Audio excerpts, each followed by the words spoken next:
គ្រប់បរិសុទ្ធដែលស្អាតនិងសង្ហាទាំងអស់ពួកគេមានចំណុចដូចគ្នា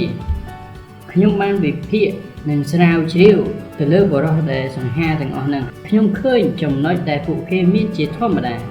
ដូច្នេះប្រសិនបើអ្នកធ្វើអ្វីដែលពួកគេធ្វើអ្នកប្រហែលជាសង្ហាដូចគេឬក៏ប្រហែលនឹងពួកគេនៅក្នុងថ្ងៃនេះខ្ញុំនឹងបង្ហាញលោកអ្នកអំពី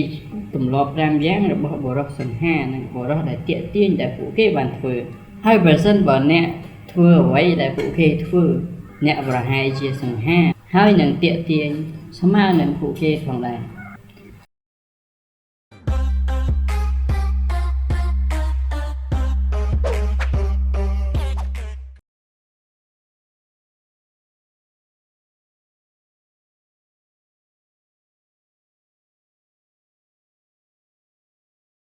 ចំណុចទី1ទៅនិយាយជាមួយនឹងនារីជាមួយនឹងទំនុកចិត្តលើខ្លួនឯងឧទាហរណ៍ថាអ្នកដើរនៅលើផ្លូវហើយឃើញនារីដែលស្រស់ស្អាតម្នាក់ដើរជាមួយអ្នកតើអ្វីដែលនឹងកើតឡើងនៅក្នុងខួរក្បាលរបស់អ្នកមិនបាច់និយាយទេខ្ញុំអាចធានាបានថាអ្នកនឹងគិតអ្វីរួចទៅហើយនៅក្នុងខួរក្បាលរបស់អ្នកគិតថាចុះបើសិនបើនាងមិនចូលចិត្តខ្ញុំទៅចុះបើសិនបើខ្ញុំត្រូវបាននាងបដិសេធទៅវាខ្មាស់គេយ៉ាងណាទៅនោះគឺជាបញ្ហាការគិតអវិជ្ជមានទាំងអស់នោះវាចូលមកក្នុងខ្លួនរបស់អ្នកហើយនៅពេលដែលវាចូលក្នុងខ្លួនរបស់លោកអ្នកហើយវាធ្វើឲ្យអ្នកខ្មាស់អៀនហើយធ្វើឲ្យអ្នកមិនសូវមានភាពសង្ហាដំបូងមានរបស់ខ្ញុំចង់ឲ្យអ្នកបដូរការគិតរបស់អ្នកជំនួសឲ្យការគិតអវិជ្ជមានថាអ្វីនឹងកើតឡើងអាក្រក់គិតថាអ្វីនឹងកើតឡើងល្អកាន់តែមានម្ដងនៅពេលដែលអ្នកទៅនិយាយជាមួយនឹងនារីជាមួយនឹងការគិតវិជ្ជមានវានឹងធ្វើឲ្យអ្នកមានកម្លាំងចិត្តហើយវាជួយឲ្យអ្នកកាន់តែមានភាពផ្ដោតនិងអារម្មណ៍ល្អនៅពេលដែលអ្នកទៅនិយាយជាមួយនឹងមនុស្សស្រីនៅពេលដែលអ្នកមានអារម្មណ៍ល្អមានការផ្ដោតវានឹងធ្វើឲ្យអ្នកកាន់តែមានភាពស្រស់ស្អាតកាន់តែមានភាពសង្ហាពេលក្រោយនៅពេលដែលអ្នកគិតថាប្រសិនបើអ្នកមានមិត្តស្រីទៅហើយធ្វើយ៉ាងម៉េចទៅផ្លាស់ប្ដូរការគិតបែបនេះទៅជាចុះបើនាងគ្មានមិត្តប្រុសទៅតើខ្ញុំអាចជាមិត្តប្រុសរបស់នាងដែរទេទី2ក្លិននិងភាពស្អាតបាតរបស់អ្នកពិតជាមហាសំខាន់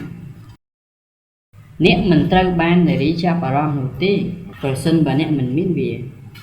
ហើយអ្នកប្រហែលជាធ្លាប់ត្រូវបានបដិសេធដោយនារីដោយអ្នកមិនបានដឹងខ្លួនពីព្រោះអ្នកមានបោមាត់ប្រេះ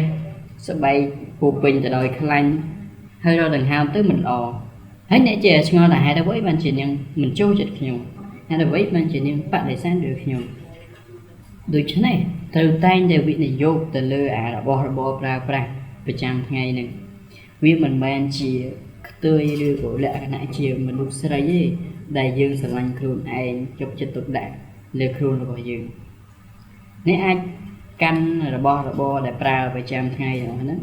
ដាក់មកកញ្ចប់ទៅនៅពេលដែលទៅណាមួយទៅណាមកណា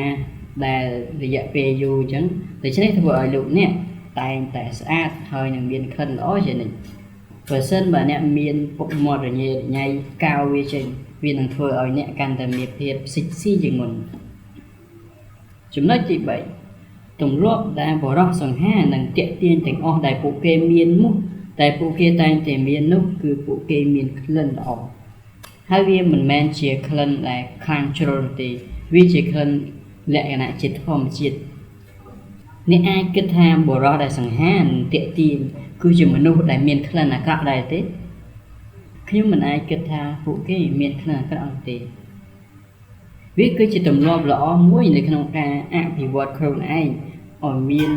ក្លិនផ្ទាល់ខ្លួនមួយហើយក្លិនបែបលក្ខណៈធម្មជាតិដែលក្លិននោះធ្វើឲ្យគេចង់នៅក្បែរ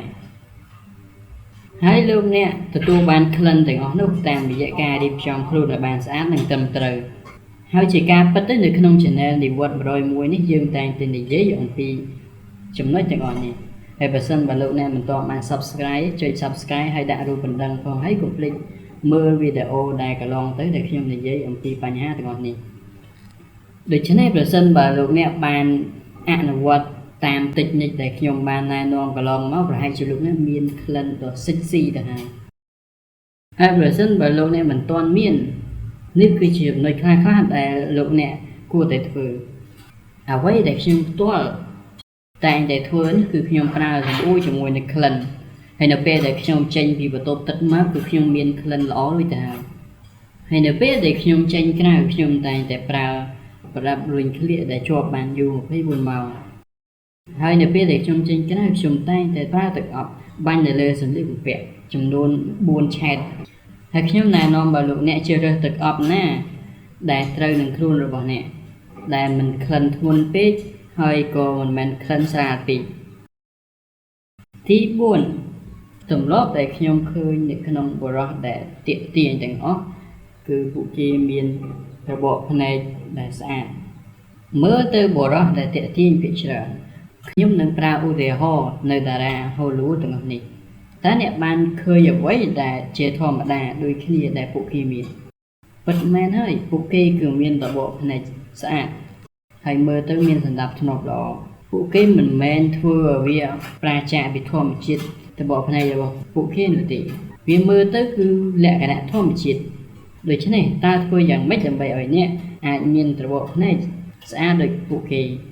គឺដោយការដែលធ្វើឲ្យរបបភ្នែករបស់អ្នកស្អាតហើយមើលទៅមានសណ្ដាប់ធ្នាប់ល្អហើយអ្នកអាចកាត់រោមណាដែលចេញក្រៅរង្វង់របបភ្នែករបស់អ្នកចេញជាពិសេសនៅចំណុចកណ្ដាលត្រង់ចិញ្ចើមលើច្រមុះនេះតែម្ដងអាណាដែលវាធ្លាក់ជ្រុលអ្នកអាចកាត់វាឲ្យវាស្មើឲ្យវាស្អាតទៅគឺបានរួចរាល់ទៅហើយអ្នកត្រូវរក្សាទម្រង់របបភ្នែកតាមបែបធម្មជាតិរបស់លោកអ្នកហើយចំណុចចុងក្រោយដែលខ្ញុំតែងតែឃើញនៅរាល់បរិសុទ្ធដែលសង្ហានិងទាក់ទាញទាំងអស់នោះគឺពួកគេមានឥរិយាបថទាក់ទាញតើវាមានន័យយ៉ាងម៉េចទៅមានន័យថាអ្នកមិនមើលទៅជាមនុស្សដែលក្រៀមក្រំហើយខ្មាស់អៀនជ្រុលឬក៏មើលទៅអ្នកខ្វះភាពជឿជាក់មកលើខ្លួនឯងបរិសុទ្ធដែលទាក់ទាញទាំងអស់នោះគឺពួកគេតែងតែមានចំណុចជាខ្លួនរបស់ពួកគេពេញចិត្តនៅស្បែករបស់ពួកគេហើយពួកគេមានឥរិយាបថទាំងអស់នេះ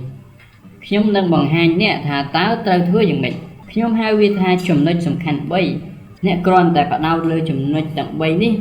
អ្នកអាចមានឥរិយាបថទាក់ទាញទៅហើយឥរិយាបថស្នាមញញឹមហើយនឹងក្រសែភ្នែកមួយឥរិយាបថគឺអ្នកតែងតែឈរឲ្យត្រង់ជាមួយនឹងដើមទ្រូង